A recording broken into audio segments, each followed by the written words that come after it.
Okay. Welcome to Freeing Our Minds equals Freeing Your Mind. And I skipped last week's broadcast. Totally forgot about it, honestly. Just kind of the heat of the summer, so things are moving at that very leisurely pace, which I think shouldn't be that way. I think this is the best time to learn. This is the juiciest time to learn. I think these August, all summer months where the sun is bright is the best time to learn. But this is like the grand finale, like up to the 15th. Then the 15th on in, that's when the self-healing. That's Mikao Usui's birthday and everything. So the book that I'm going to be looking at is Cell Talk, Transmitting Mind into DNA, which is very interesting because I've been having visions of what I am, what the system is, and doing a compare and contrast. And when you do that, regardless of what was going on around you, there's a clarity that sets in, and that refuels your life force because you're you. You're not conforming, but at the same time, you're not trying to destroy everything either. This is just always who you've been, and you realize there's aspects of our DNA that are really well suppressed here. Bravo to that. Things that make you think that it can never ever be that way. And I find myself deconstructing that within my own mind, within my own capabilities. I just ordered this book. This is more in the health realm. RIP to John Upledger. I just bought a whole bunch of books on craniosacral therapy that he wrote, others that he didn't. I figured, massage certification, I might as well learn as much as I can, without having to go through that political process of getting a state certification for the massage. Which is political. It's basically immoral. Basically, it's just one of those things that we still have a government kind of thing. When it comes to the healers and health and wellness arenas. It's so funny how you can have an arena, but it's still health and wellness. All right.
Wow. I'm just looking at the table of contents. Just going right into the law of correspondence, dealing with our cells, and how I know within these books there's a thick textbook jargon nature to it, so I don't want to go into anything that's going to be overly non-layman's terms.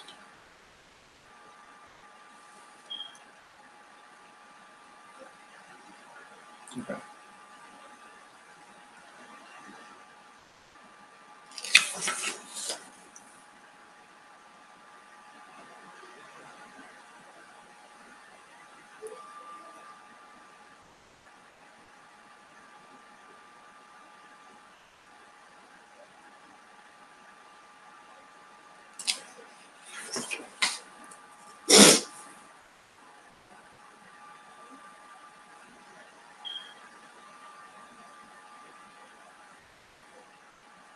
Cool.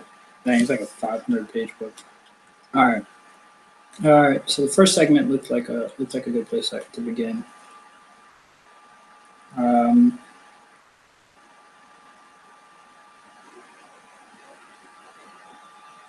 Ooh.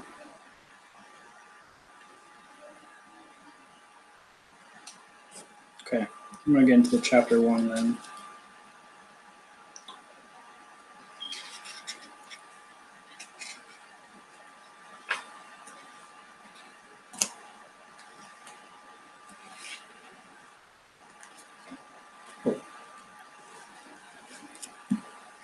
You know, a book is kind of political when it says that there's a certain amount of pages in the books, but then there's endless preface and forward material, which is fine. I mean, it's still letting on some great information. So this segment is called Consciousness, Molecular to Cosmic. In 1994, I was preparing a paper on viruses when it dawned on me that viruses are extremely intelligent creatures. Pound for pound, they're perhaps the most intelligent life form on Earth. Why do I say such a thing? In 1960, Dr. F. Howell, my chief in the biochemistry department where I was a teaching fellow, told me he could not understand why we were so worried about the communists. It was the viruses that were going to get us. All right, so this is not really about us. Consider that DNA is a seat of much of the intelligence that is present in every cell. Consider that DNA is the seat of much of intelligence that is present in every cell. Viruses are membrane sacs filled with DNA or RNA. But viruses do not have the equipment to propagate, reproduce, or clone on their own.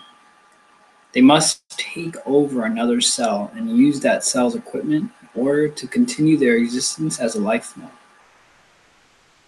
When outside of a living cell, the virus is a particle with a largely lipid or protein sac in a DNA or RNA core.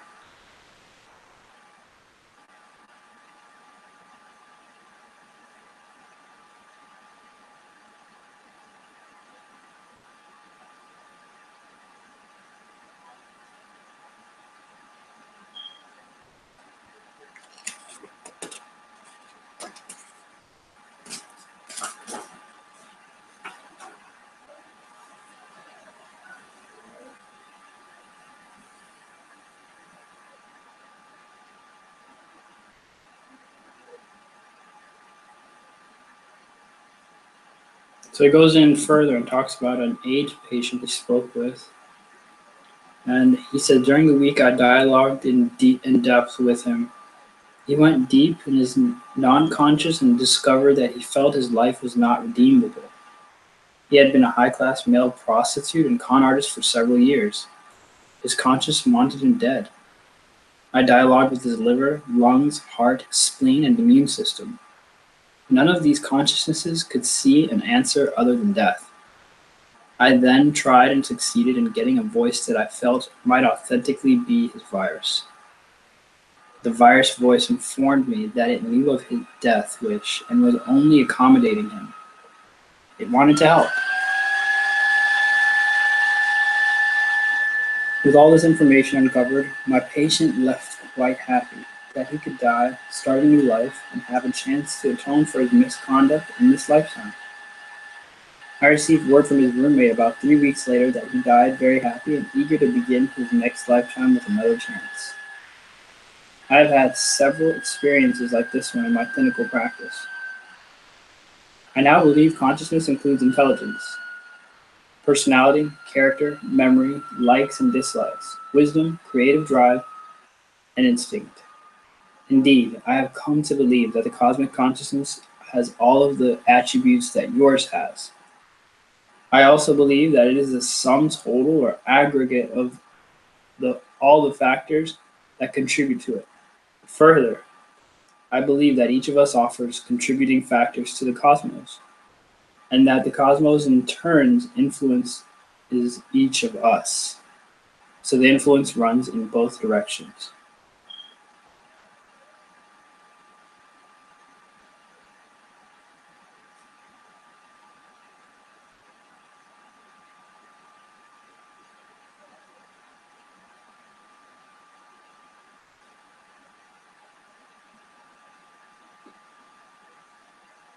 Now, let's get down to it. I suggest that every atom has a consciousness that contributes to the consciousness of the molecule of which it is a part.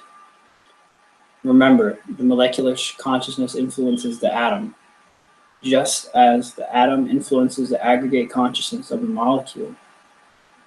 Now, let's suppose the consciousness of each molecule influences and is influenced by the complex of which it is part. Most often, the complex to which I refer will be a cell. Thus, the consciousness of each cell is an aggregate of molecules which it is composed. When the molecular composition of the cell changes a little, even with normal physiological limits, the consciousness of the cell changes a little bit as well. That cellular change may then change the consciousness of each molecule within the cellular structure, just a little bit. Tissues are made up of cells. Thus, tissue consciousness is an aggregate of the consciousness that makes up that tissue. Once again, the influence of the consciousness of the tissues upon cells and cells upon tissue is a two-way street. Organs also have individual consciousnesses that are aggregates of the tissues that comprise them. So a tissue's consciousness can change the consciousness of the organ of which it is a component, and vice versa. The same principles of one consciousness influencing and being influenced by another hold true for physiological systems made up of organs, tissues, fluids, cells, molecules, and the like. The consciousness of the total you, quote unquote, is influenced by, and thereby actually comprised of, consciousness influences coming from your atoms, molecules, cells, tissues, organs, and physiological systems, as well as from Mother Earth, the galaxy, the cosmos, and so on. Then there are consciousnesses of whatever you believe in, such as spirit guides, angels, and God. That must be put into the equation. It rather resembles some of the early writings on chaos, in which it was hypothesized that a bird flying over Florida influenced the air currents over Africa. The consciousness of a single cell has an impact on the whole body of the individual. The higher up the chain the single cell influence travels, the more diluted its effect becomes. Nonetheless, that effect does exist, so that one of my hard cells has at least a minuscule effect upon the total me, and hence the cosmos.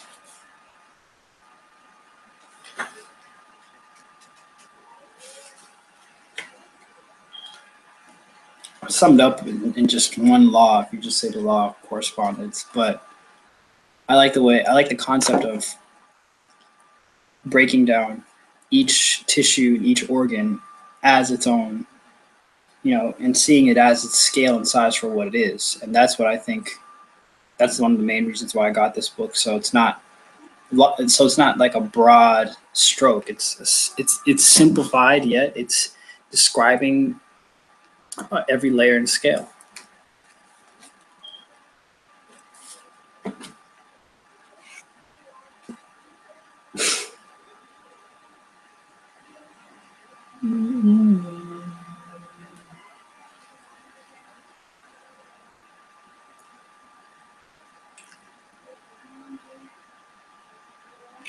Did I invite Storm?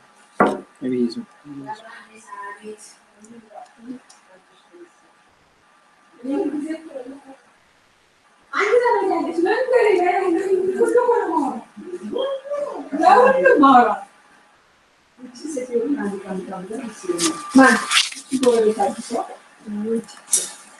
ለሁሉም ነው የምናገረው እንዴ ዘመዴ በጣም ጥሩ ሳለች መንገድ ላይ ነው ጊዜ ሲተቴ ሷቤድማ ወጥ ይበላ ሲሉ እንደው እናንተ መጠበቅ ሴት ሲባል መጠበቅ እነሱ ጫማው ፖሊስ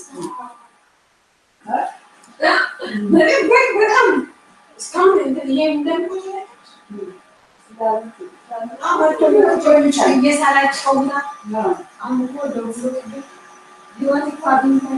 Yeah, he gets into a lot of different glossary terms here.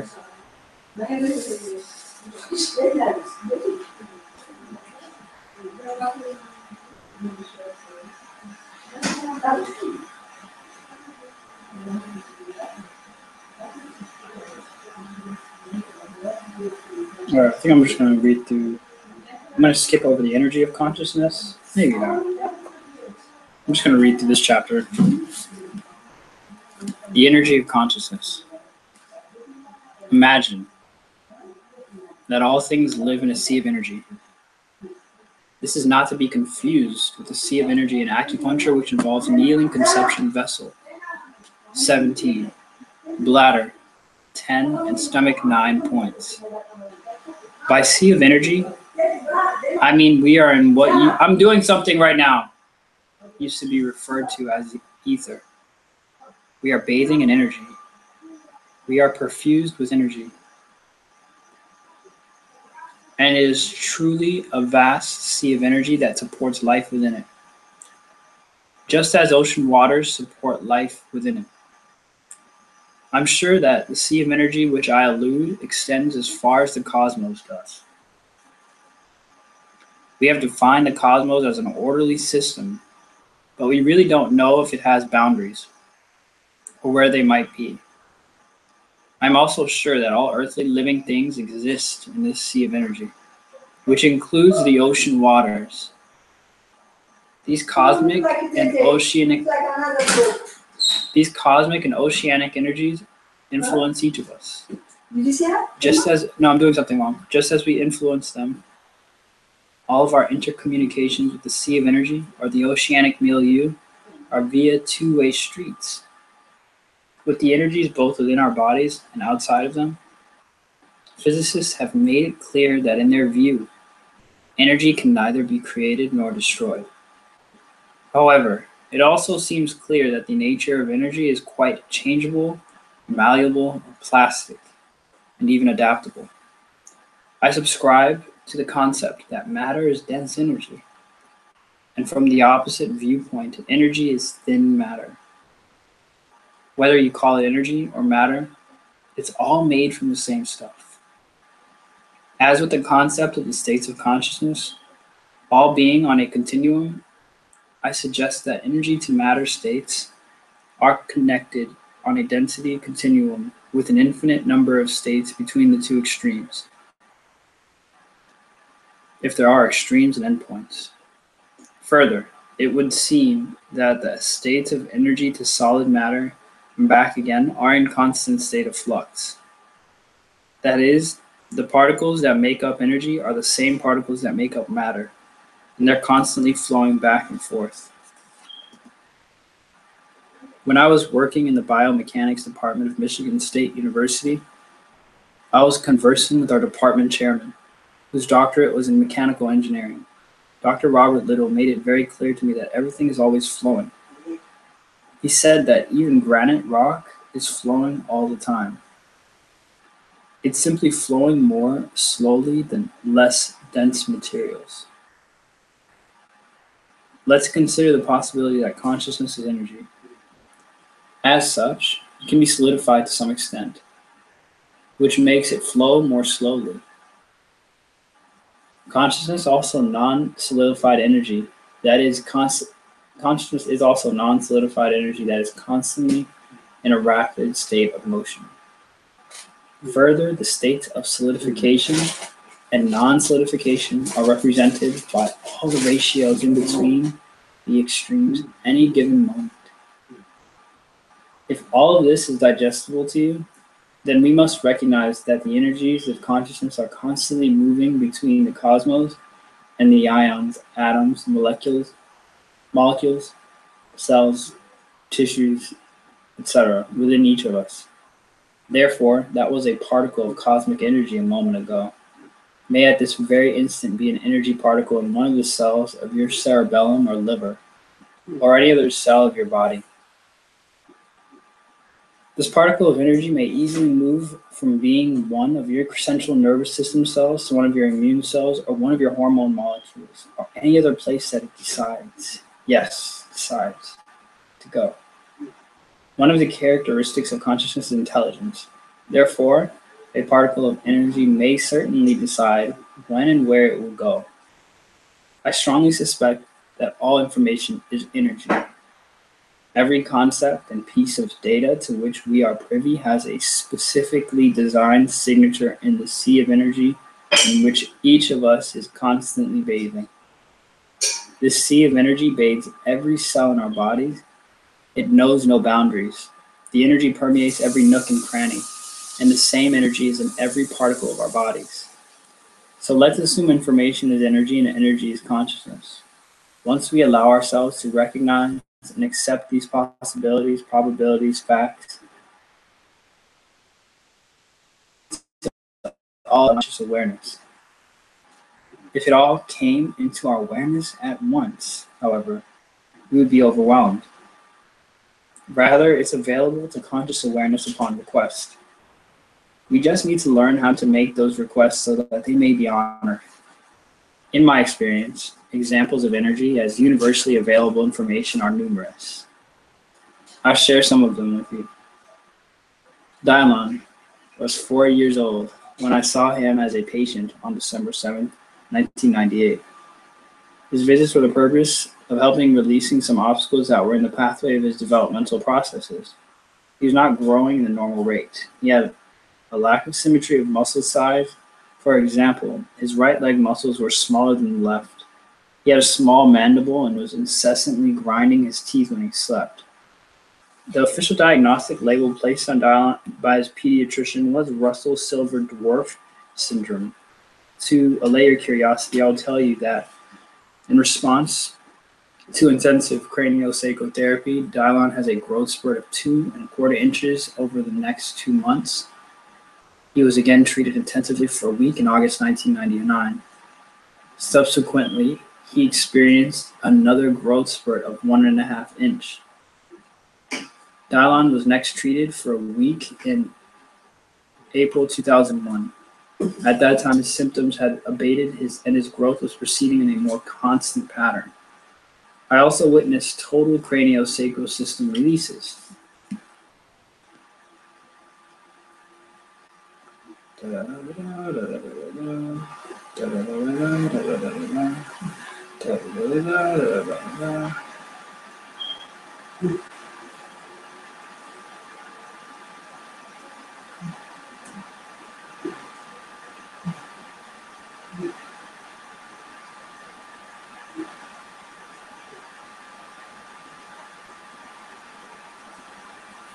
I believe this experience with Dylon lends credibility to the concept that we are all sharing an energetic consciousness that carries or is information that is constantly moving in and out of each of us and each of our cells.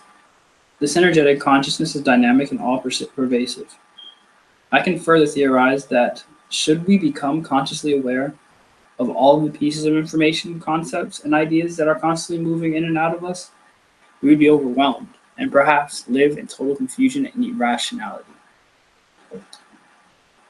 Inside of our bodies, the cerebral cortex receives information and sends out orders only after input has been edited and censored by lower brain centers in the spinal cord. I also suspect that some action decisions are made based on sensory input at the peripheral ganglionic level. This concept is fairly well accepted in traditional circles of neuroscience. It's hard to imagine what would happen if the hand with which I am writing this book had to be totally organized in its function by my conscious awareness and or my cerebral cortex. Should this be the case, I would still be working on the first page.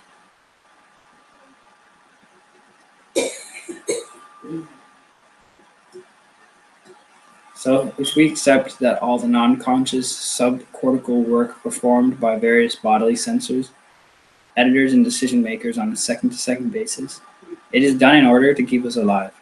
It is not a big leap of faith to allow that the flow of consciousness and information containing energy is edited before it reaches our conscious awareness. In the Upledger Institute, the Brain Speaks workshop, it has also come forth time and time again that all cosmic information is constantly available to us, moving in and out of our bodies with great regularity.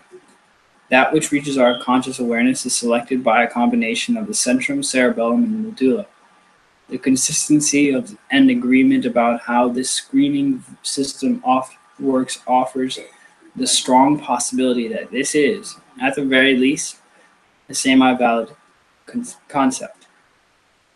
Reports have come from independent participants in a number of different workshops over the last that I am now referring to much malaligned anecdotes. But I have several independent. All right, let me just get this.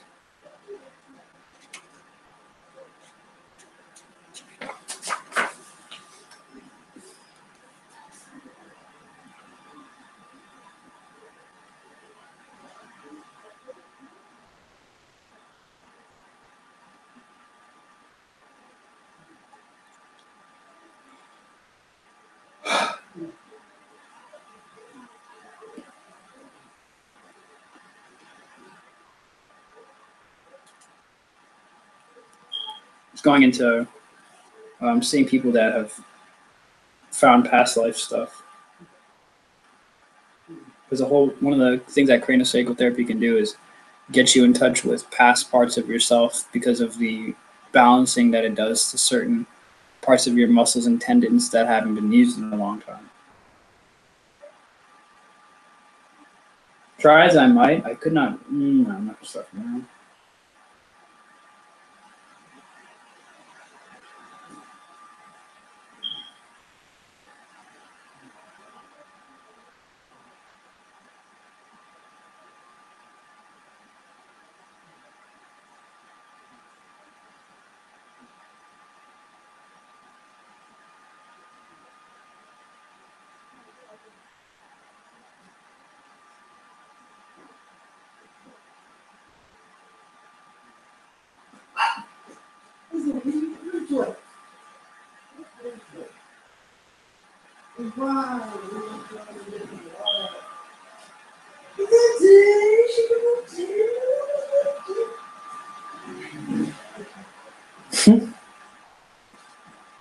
All right, so this is just more stories. I'm just looking for. It's just going into the deeper effects of what type of experiences people have had.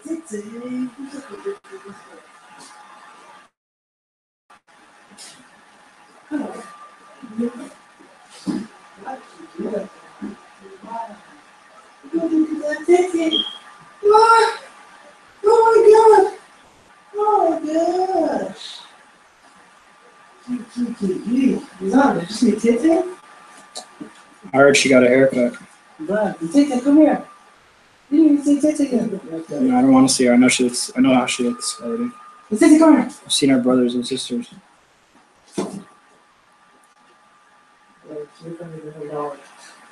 Look. I don't know. Look. I know. It looks silly. I've already seen her brothers and sisters. Baby. Looks like a beater coming. I'm so sorry. I am so. They should have left the hair on her face. Huh? They should have left the hair on her face. It will come off. I see come off. Right? You're gonna cut it again. I'll know you. Huh?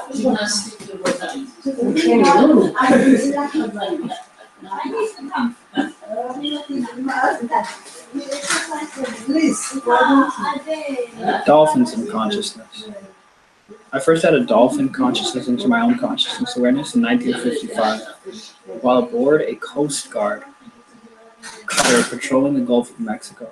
It was springtime, and the waters had warmed up enough that the captain announced a swim call over the loudspeakers. We were about 100 miles offshore, and I thought that only God knew what kind of critters would be in the water.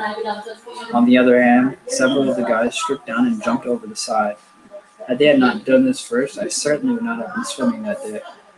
I was raised in Detroit. I did a lot of swimming in rivers and lakes, but the middle of the Gulf of Mexico was another story. I looked over the side of the ship into the water, which was about 4 feet below our deck level. It was a small ship, 125 feet long and about 50 feet wide. As I looked into the water, I saw several large gray fish clustered around the ship. They did not seem to be bothering the dozen or guys souls who were now swimming. I looked up at the Izana. Hey, yeah, How are you? all right. What are you reading? I'm reading Cell Talk by Self-talk? Oh, yeah. that's a good one. Yeah. It's a good one. Yeah. Yeah. Yeah. He's talking about a story where he hopped into off a boat into a sea basically a sea of dolphins. And he talks about like kind of how dolphins have an advanced way about them. It's really cool. Good. Yeah. Yeah. Books are full of advice. Yep. I saw several large gray fish clustered around the ship. They did not seem to be bothering a dozen or so guys who are now swimming. I looked up at the poop deck where a 40-millimeter machine gun was mounted. The gunner's mate was in position, and he informed me that he would shoot a shark if he saw one. He also let me know that the big gray fish were either porpoises or dolphins, and they probably wouldn't hurt anybody. Despite all this, I went into a remarkable inner conflict about my macho pride at age 23 versus my irrational fear. I thought for another moment, and then upon a sudden impulse, I jumped into the water. I was scared stiff as I began to dog paddle to keep my head above water. Within seconds of one of those, the big gray fish was in inches of me. I felt his or her presence very strongly. And at that moment, I felt fear leave me. Soon I was quite comfortable and happy being in the water. Somehow I knew that fish was a dolphin who had decided to comfort me. After that first experience, I enjoyed every swim call that we had out in the Gulf of Mexico. And we had many during my 2 years aboard the Coast Guard cutter Cardigan. In retrospect, I felt sure that the first dolphin had sensed my fear, felt compassion for me, and somehow replaced my energy of fear with the energy of feeling safe and happy. All that followed, I always felt the dolphin's friendly and protective presence or consciousness. What a wonderful gift they gave me.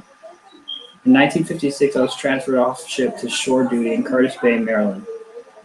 Oh, wow. I had no further interactions with dolphins until after I opened my private practice on Clearwater Beach, Florida, in the fall of 1964. In the spring of 1965, I bought a sailfish boat, about 11 feet long. It's essentially a board with a rudder, a drop cutter board for a keel, and a single mast with a lateen sail. The hull upon which I sat was about 8 inches thick in the center and tapered to about 4 inches on each side. I tell you all this so you can appreciate the high level of blending you must do with the waters upon which you are sailing. It feels as though you are the insignificant interface between the sea and the wind. Whenever I went to the Gulf, one or more dolphins accompanied me. It wasn't long before I felt that we were somehow communicating. It was as though they were sending me messages energetically through the seawater, then out through the air and into me. There's no other way I can explain it. I feel as though I suddenly simply knew something I had not known before. I also felt that each new knowing, quote unquote, came from one or more of the dolphins. One of the outstanding knowings I received was that humans should be evolving towards the non-verbal sharing of ideas, concepts, and information. Words are a source of misunderstanding. Information, messages, theories, and concepts, when sent non-verbally from one human to another, would not be ambiguous. This piece of evolution would do two things for our species. We no longer have misunderstandings and fabrications that cause war.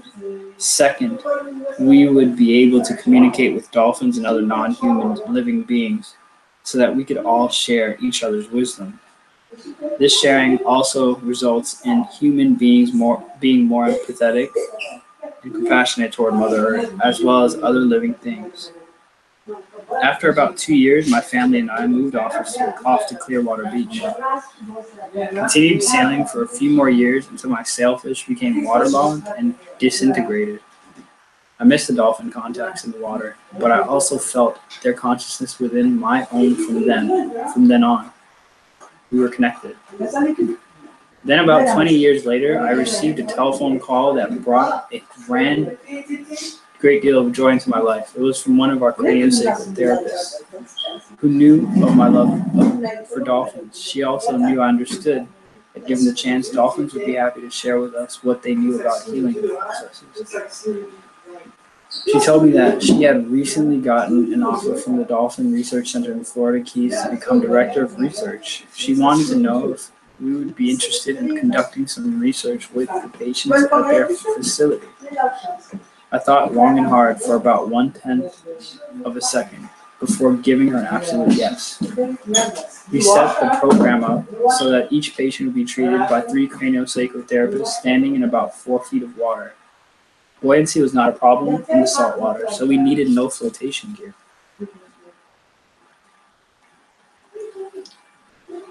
Usually we had one therapist at the patient's head, another at the feet, and a third at the pelvis. This left one of the patient's bodies free for any dolphin who desired to join in the process. The idea was non-verbally send thoughts to the dolphins in the pond that are welcome with their company and whatever help they could offer the patient. Yes, we avoided any suggestive thoughts about what anyone might want the dolphins to do, and instead left that up to the dolphin. We always held the dolphins in the highest regard, never experienced their contributions as anything less than our own. Personally, I consider the dolphins to be far superior to me in many ways.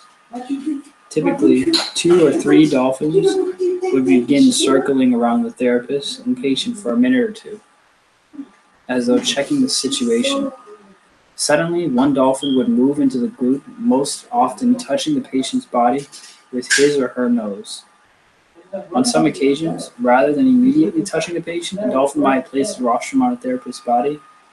This would often result in ridding the therapist of back pain or some other problem before the dolphin moved directly to the patient's body.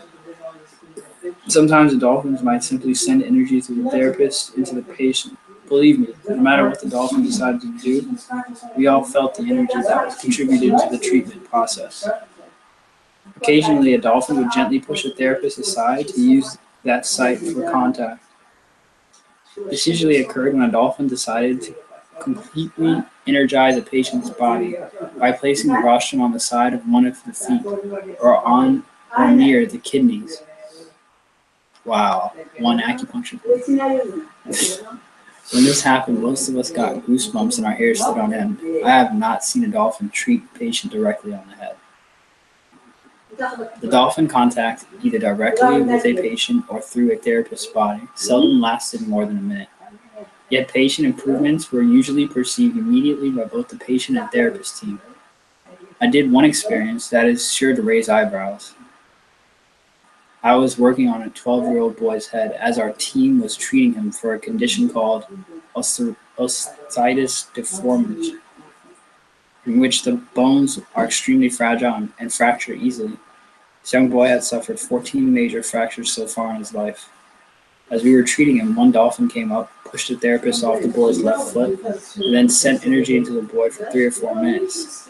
This happened 3 separate times, with about 2 or 3 minute respites between them. At the same time, another dolphin named AJ came and simply floated in the water from my left side, about a foot or 2 away. Dolphins don't usually remain still like that. They're very busy. But in this case, AJ just stayed there. The trainer who had been observing from the pier suggested that I simply extend my left hand palm down upon the surface of the water. Within seconds, AJ was under my hand, and he began moving so that my hand, which I held, was rubbing up and down his back. Then he did something quite surprising. He put his blowhole, his breathing apparatus, under my hand so that my palm covered it. Lore has it that you must never touch a dolphin's blowhole. Apparently, the trainer agreed, because she nearly went hysterical. During her 18 years of experience, this had never happened with a dolphin before. She later explained that you never touch the blowhole because dolphins might go into a frenzy. With such powerful, energetic creatures, that could get very dangerous. In any case, AJ kept his blowhole under my hand for a minute or so. As he did, I felt his energy coming into me, and I to the boy. Then we all felt the boy's energy change. We heard from his parents about 6 to 8 months later that he had no further fractures. I asked them to notify me if he did. In this case, no news has certainly been. In this case, no news has certainly been good news. After the initial experience with AJ, he would frequently lie in the water next to me, always on the left, but not always placing his blowhole under my hand. Instead, he might keep my hand on his head, on his back, in the front of his dorsal fin, or any place in between. It was thought each place was individualized for each patient. I strongly suspect it was. As my encounter with AJ continued, I also noticed that my therapeutic skills and patience results improved.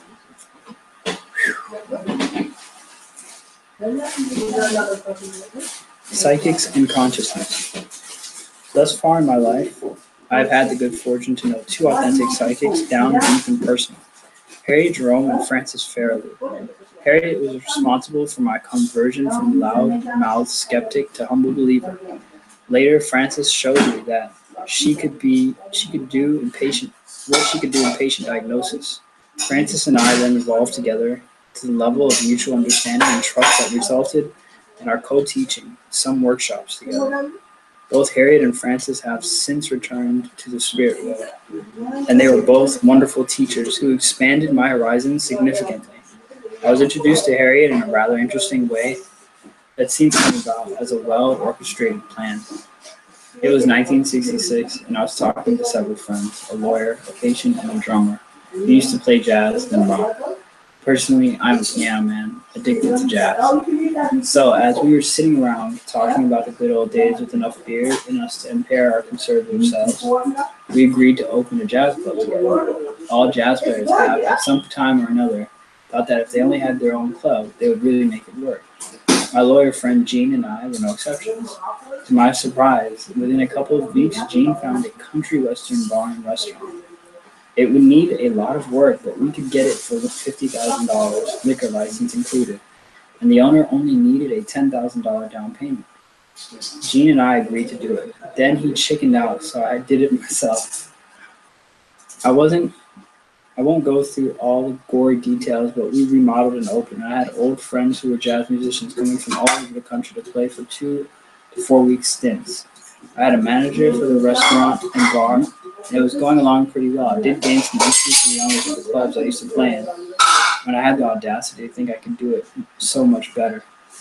Here's a little aside you probably get a kick out of. My club manager was a 6'6" man in his late 20s, from whom I had met in the office about a year earlier.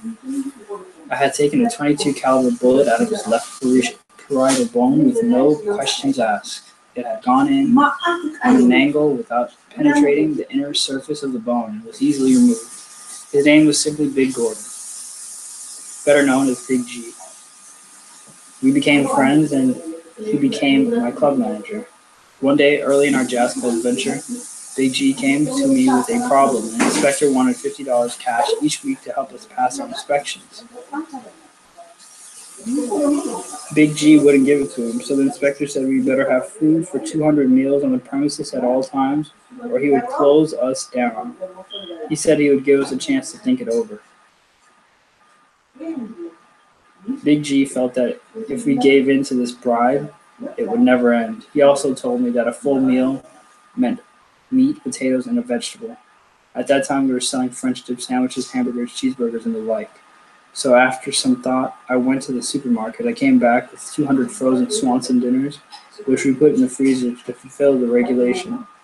I never asked Big G how much fun he had showing the inspector our dinners for 200 customers. Are you up here? Oh yeah. I'll be out in a moment. I'll be out in a moment. But I'm sure he enjoyed it. The inspector continued giving us minor grief, but nothing serious. I think Big G gained his attention and respect. In any case, after we were in business a little over a year, Big G came to me apologetically with hat in hand. He told me he would be leaving. He said that psychic, who turned out to be Harriet Jerome, had just told him that he would soon get a job offer that he would accept. It would offer a $25,000 annual salary and an expense account. He would wear a suit and tie and drive a big Lincoln. I laughed and then forgot about it. About 2 weeks later, came to the club when Big G was talking intensely with two well-dressed men across the bar. They left the Big G, They left in Big G and told me that he had gotten a job offer, and it was just as the psychic told him it would be. He would be providing airport transportation and other services for potential investors and buyers in the new Royal Palm Beach development. He said he would finish the week at the club and be gone. When I told the story to my wife, Diane, and my office nurse, Gary, they immediately made appointments with Harriet Jerome for consultations the following week.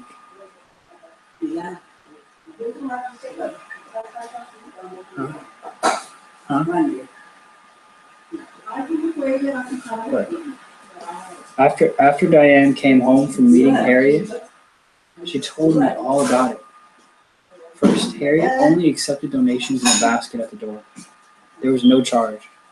I, of course, had predicted she was a scam artist who would try for all the money she could get. It hadn't happened yet, so I figured she must be pretty smart. Then Diane told me the first thing Harriet said to her was, "Oh, you poor dear, your husband is in the hospital." "Oh, it's okay. He's a doctor and he's seeing his patients." That was true. I was making my rounds from 3:30 to 4:30 p.m. Then at about 4:45, Harriet interrupted our consultation again and told Diane that I was in a bar having a glass of beer that I didn't want. That was also true. The bar was at a bowling alley next to the YMCA where I was to pick up Diane's son, Roger. Quick. After swimming class, I was about half an hour early, so I thought I would stop for a beer. While I waited, even though my stomach really didn't want one. I thought Harriet might be having me tailed, but how could she possibly know that I drank a glass of beer I didn't really want? My skepticism was pressured even worse by what Harriet told my office nurse, Gary. Gary's husband, Doug, had left her about a month earlier. He was a freelance artist and a sculptor who was on Gary's health insurance plan through my office. Gary was thinking about taking him off her policy out of the clear blue sky, out of the blue. Harriet told Gary to keep Doug on her insurance policy because he was going to have a serious accident with large hospital bills that Gary would be responsible for since they would not yet be divorced. Within a week, Doug had the accident. He was hospitalized and died of brain injuries 5 days later. Gary's insurance paid the bills. I thought, what a coincidence. I still wanted Harriet Jerome to be a fraud so that I guess I can be as stubborn as the next guy.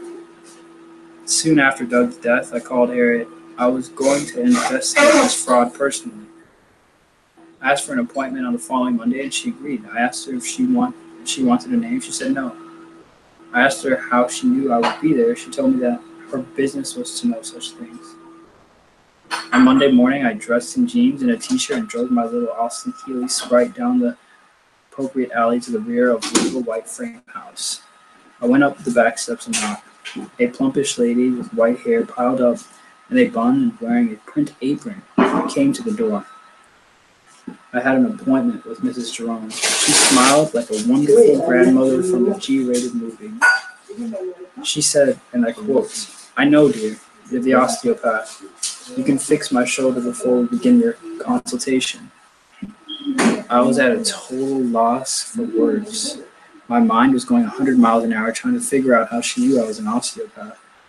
I had not told her my name. I certainly didn't look like a doctor or drive a typical doctor's car. I started moving rather robotically into the kitchen. I asked her to sit on a chair with her back to me. I began to evaluate for lower cervical and upper thoracic vertebral motion restrictions. I knew how to do this in my sleep, and my brain was definitely numb right then. But Harriet quickly brought me back to here and now. The next statement. "Oh no, Drew," she said. "Just put one hand on each of my shoulders." I did as she suggested, and my hands immediately became warm, as did her left shoulder. Clearly, I knew by feel that her left shoulder was giving her the problem.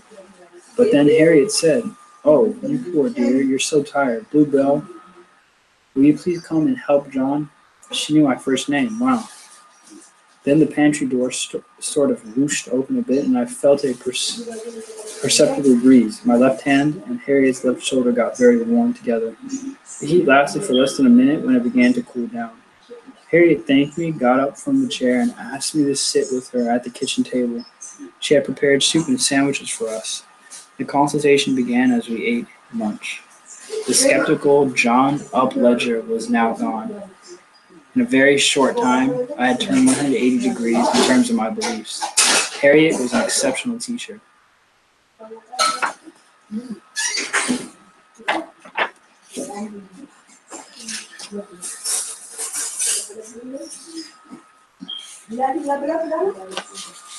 It's all right. You want to look?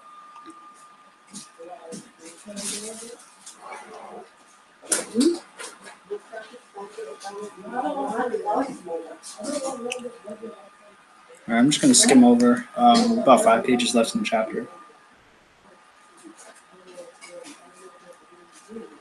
I recall talking once about how every human being is inhabited by a spirit from above, or not. I add that "or not" part. I suggested that there might be an end to the population explosion as we reach the limit of the number of spirits. Replied that a single soul or spirit could occupy several human bodies at the same time for purposes of acting out a scenario that would provide a lesson or a test for the whole. She then told me that my mother, my half-sister, my maternal grandfather, and I were all the same spirit. I believe it. The way we played off each other was an education for all of us. Harriet also said that many times the spirit divides, and one part is an abuser or killer, while the other part is the abused or murder victim. This is done so that the total spirit can learn what it's like to be abused or killed, as well as what it's like to be the sadistic abuser and or murderer. Another time, Harriet and I were sitting across from the table, each other eating lunch. Suddenly, she began speaking in German. I can't speak it, but I recognize the language because I had an uncle who tried to teach it to me when I was a child.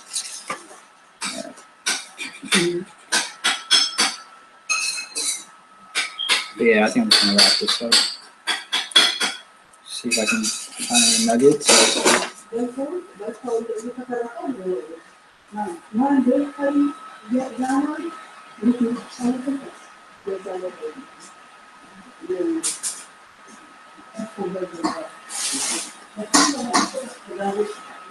The power of suggestion.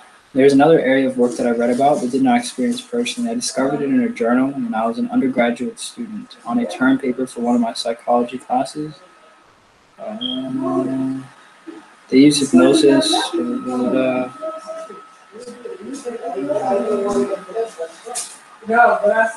All the patients were given pep talks prior to the surgery to tell them how good they would feel after recovering from the procedures. The morale-building talks continued during the recovery periods. According to the article, all the patients' chest pain improved without significant difference between the two groups. Perhaps the heart cells listened to the lectures and changed. Further suggests that cells have consciousness and can be influenced through friendly conversation. What do we know from all this? Relax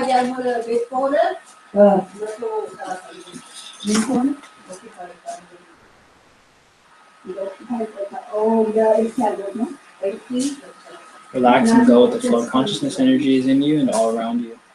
I don't think we will ever be able to fit an understanding of consciousness into a provable model that would be considered scientifically acceptable. Cool. I love that. That was my first time reading it. And yeah. SohoReflections.com. Love Light Festival coming up in a week, about a week from today. And yeah, all right. So SohoReflections.com. Abraham Brahanu signing out. Peace.